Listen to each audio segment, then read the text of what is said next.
This week we'll be touching on something that is close to home, as in close to Africa. Yeah, so definitely trigger warning.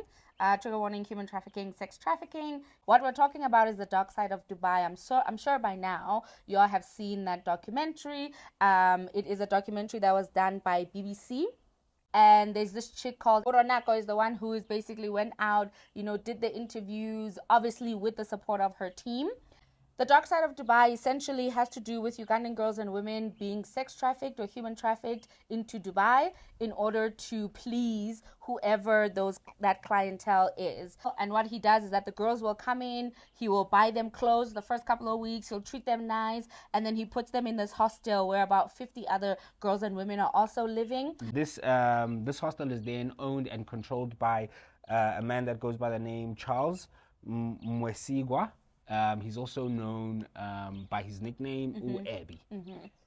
But he seems to be the guy who is funneling these girls from Uganda to Dubai.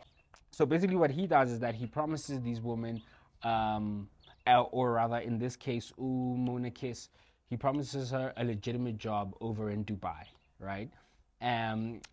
The post is initially that she'll be working at a supermarket, which is what then she also goes on to tell her family. And then this guy, Charles, starts putting the paperwork and everything together, all right, to get her over on that side. So upon arrival, her debt is said to have started at around 2,000 USD. Damn. Right?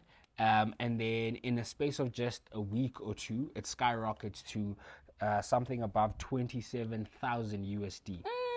For the flight, for the money that he spent on you, for your visas, exactly. Now you are indebted to him and you have to pay your debt by essentially doing sex work when you weren't being there to do sex work. And the sex work is crazy. It's not just your typical, sex work, sleeping with people or whatever it is. No, it gets really graphic. The sex work is crazy. It's outlandish. It is disgusting. For me, it's a form of abuse. The way that they are making these girls do what it is that they are doing. He even goes as far as saying to one of the people that were looking for girls, like, oh yeah, I'll send you my craziest girls, and by craziest he means desperate, the most desperate girls, exactly. And also it doesn't ever seem like, one of the girls was saying, it doesn't ever seem like there is a time when you will no longer be indebted to him. You're forever until probably he deems you useless. Exactly.